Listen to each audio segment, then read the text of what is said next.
Welcome to Babunga's channel. Polymer clay BJD doll head. Loose aluminum foil ball with eye indentations. I kept the thickness of polymer clay around 2 millimeters and I covered the aluminum head shape all around, with an even layer of clay except the neck opening, which I kept neat and defined. Pressing a round bead will give me eyes equal and symmetrical. No more than this, and a rough positioning of the nose is needed, and then the piece is ready for the oven.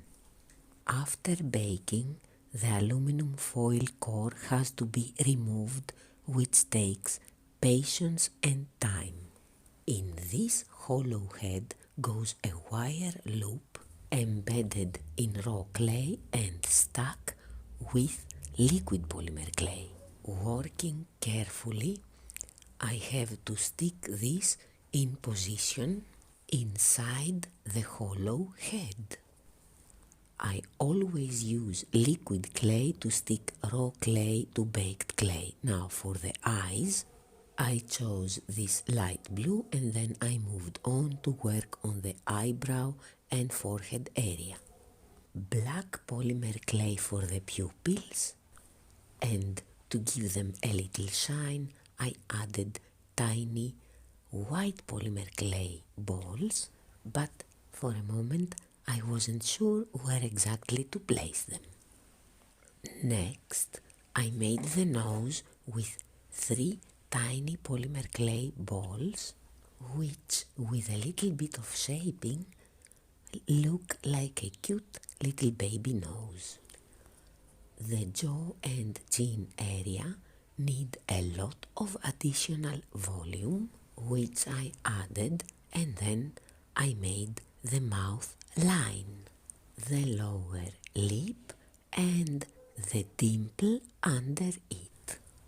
I wanted to give my doll head a lovely cute overbite, so I added quite a lot to the upper lip, and slowly I reduced the volume and formed a kind of cute little mouth.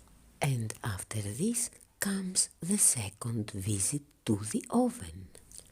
And now I can work on the ears without the fear of distorting the other features.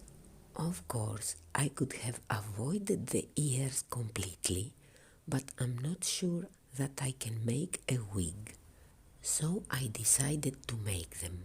I tried to make them symmetrical, equal in size and shape, and in the right place, on the sides of the skull. For the eyebrows, I chose this light orange color, a very small quantity of it, and with the help of liquid polymer clay, I moved them around and worked on the shape of them and the texture until they looked good. The same orange color I used for the eyelashes too, carefully placing them, and then time for the third visit to the oven. Finally, I chose to give my doll's head a little bit of color at the lips.